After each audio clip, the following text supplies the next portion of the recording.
The Whole Megillah, an autobiography by Philip August Weiner. Chapter 1. Paternal Roots.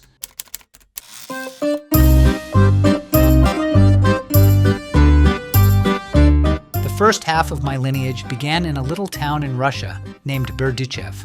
Berdichev is a town in the historic region of Volhynia Province, now in Zhytomyr Oblast, Ukrainian SSR. There is no evidence that a Jewish community existed in Berdichev before 1721. In 1732, the owner of the town granted a charter to the Jewish Guild of Tailors, freeing them from interference by the communal authorities, Kahal. The Jewish population gradually increased. According to the census of 1765, the Jews in Berdichev numbered 1,220. This grew to 1,951 in 1789. Berdichev had become an important center of Volhynian Hasidism in the last quarter of the 18th century. As the town grew, a number of noted scholars served as rabbis of Berdichev, including Lieber, the Great, Joseph, the Sharif, and from the end of the 18th century until his death in 1809, Levi Isaac of Berdichev. In 1797, Prince Radziwill granted 7 Jewish cloth merchants the monopoly of the cloth trade in Berdichev. In the first half of the 19th century, the town's commerce was concentrated in Jewish hands.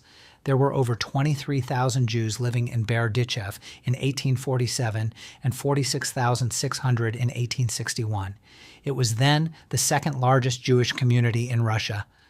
Shortly thereafter, the numbers began to decline, and in 1897, Berdichev had 41,617 Jewish residents, 80% of the population.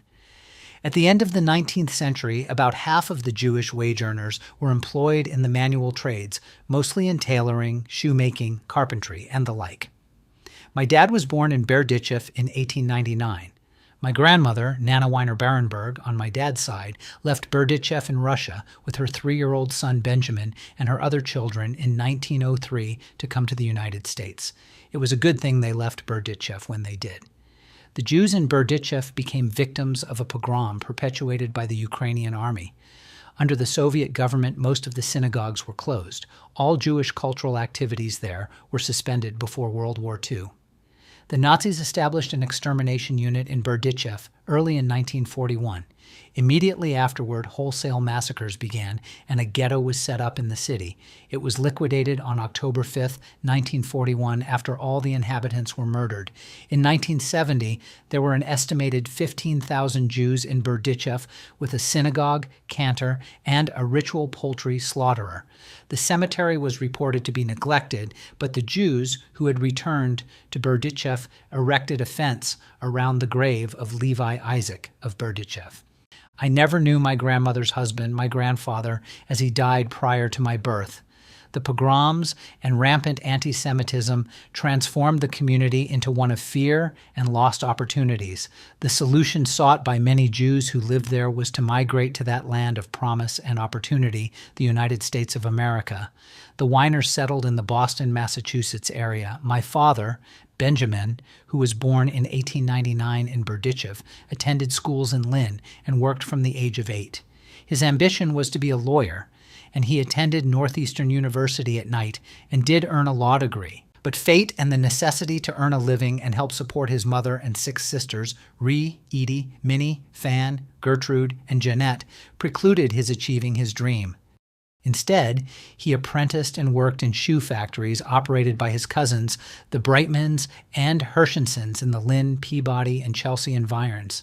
Somewhere along the line, he became a shoe salesman and traveled extensively. On one of his trips to New York City, he met the woman of his dreams, Beatrice Pollenbaum. Theirs was a long-distance romance as my father traveled extensively. Beatrice, my mother-to-be, was kidded by her brothers about falling in love with that Boston beanpole, as they affectionately referred to my father. But love conquered all, and they were married circa 1928. While this is my biography, I feel it is important to point out some of the characteristics and traits of my father which I've tried to emulate. He was a highly ethical and moral person. He worked hard at instilling in both my older brother Mickey and me the importance of honesty and integrity. Nana Weiner kept a kosher home, and my dad was quite religious. He lay tefillin every day and believed deeply in a supreme being. This faith sustained him later in life when he suffered financial reversals that would have done him a lesser man. He lost his shoe manufacturing business and went through a difficult bankruptcy in 1959 at age 63. By the age of 66, he got back on his feet, and by the age of 70 was the president of a shoe company in Somersworth, New Hampshire. Dad died after a relatively short bout with cancer at the age of 80 in 1979.